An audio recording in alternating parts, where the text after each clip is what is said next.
UP की 3 सीटों के लिए सोमवार को मतदान हुआ, जिसको लेकर सियासी पार्टियों के बीच आरोप प्रत्यारोप जारी रहा। रामपुर और मैनपुरी में वोटिंग को लेकर विपक्षी समाजवादी पार्टी ने चुनाव प्रशासन और सरकार पर जमकर निशाना साधा और कई आरोप भी लगाए। रामपुर में सोमवार को वोटिंग से पहले ही सपा प्रत्याशी आसिम रजा और सहयोगियों ने चुनाव की निष्पक्षता पर सवाल खड़े करते हुए पुलिस प्रशासन को मौजूदा सरकार का एजेंट करार दे डाला और विरोध प्रदर्शन पर बैठ गए।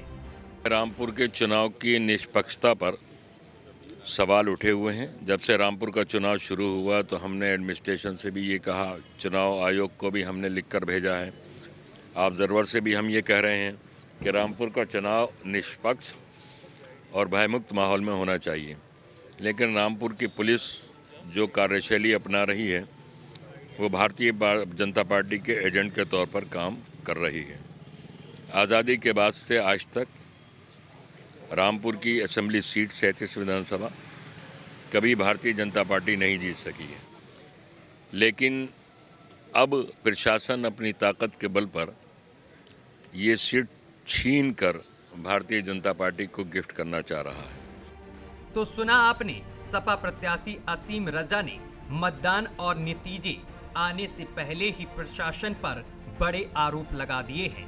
तो वहीं रामपुर में वोटिंग के दौरान समाजवादी पार्टी के दिग्गज नेता आजम खान के बयान को लेकर नाराज महिलाएं बीती रात एसपी कैंप कार्यालय पर आई और आजम खान की गिरफ्तारी की मांग करने लगी। अब क्या मांग है आपकी? आप हमारी शांति से बताइए। जो हमें गालियां दी जा रही हैं, हमारी कोको को गालियां दी जा रही हैं, हमारी बहन बेटियों को गालियां दी जा रही हैं, हमारे वो जो स्पीच दे रहे हैं भद्री, वो नहीं बोलना चाहिए, नहीं देना चाहिए। आजम खान का राइट छीन लिया गया वोट डालने से। अब उनको गिरफ्तार करके यहाँ बिठाना चाहिए कल शाम को 5 बजे। हम स्पीच दिए हुए तो 4-5 दिन हो गए। आप पहले बराबर कहाँ दिया, हम नहीं थे, हम बीमार थे, बाहर थे, सुन तो रहे, रहते तो रामपुर में हैं। आज तक किसकी वजह से आजम खान जीतते चले आए? श्री मोहम्मद आजम खान औरतों की वजह से तो जीतते चले आए। औरतें इज्जत करती हैं, बेपनाह प्यार करती थी, लेकिन उनके जो शब्द हैं, भद्दे शब्द हैं।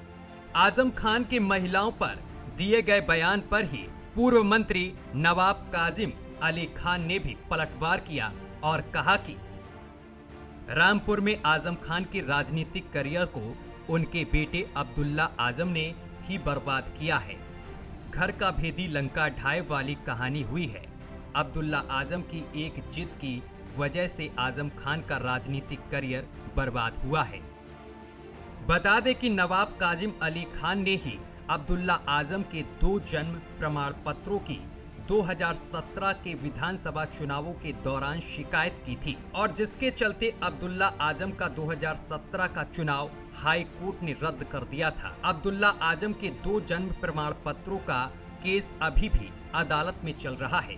खैर, ये तो रही रामपुर की बात। मैनपुरी में भी उपचुनाव को लेकर सियासी पारा हाई रहा और सपा ने वहां भी चुनावी निष्पक्षता पर सवाल खड़े किए हैं। मैनपुरी से सपा प्रत्याशी डिंपल यादव ने ट्वीट कर डीएम पर निशाना साधते हुए चुनाव आयुक्त से संज्ञान लेने की गुहार लगाई है और कहा है कि डीएम मैनपुरी चुनाव में हो रही धांधली की शिकायत को लेकर सपा कार्यकर्ताओं के फोन को नहीं रिसीव कर रहे हैं। इससे पहले शिवपाल यादव ने भी प्रशासन पर सवाल खड़े करते हुए निर्वाचन आयोग को पत्र लिखा। मेरे द्वारा 2 अक्टूबर को भेजे गए पत्र का संदर्भ लेने का कष्ट करें। इस चिट्ठी के माध्यम से मैंने आपका ध्यान मैनपुरी लोकसभा उपचुनाव 2022 में इटावा के जिला अधिकारी, स्थानीय प्रशासन और वरिष्ठ पुलिस अधिकारियों की पक्षपातपूर्ण भूमिका की ओर आकर्षित कराया था।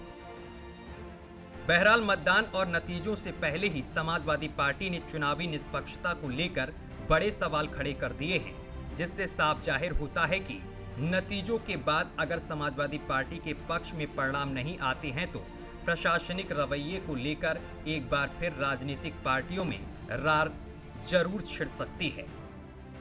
न्यूज़ वॉच इंडिया के लिए रामपुर से नदीम मियां और अतुल कुमार की रिपोर्ट।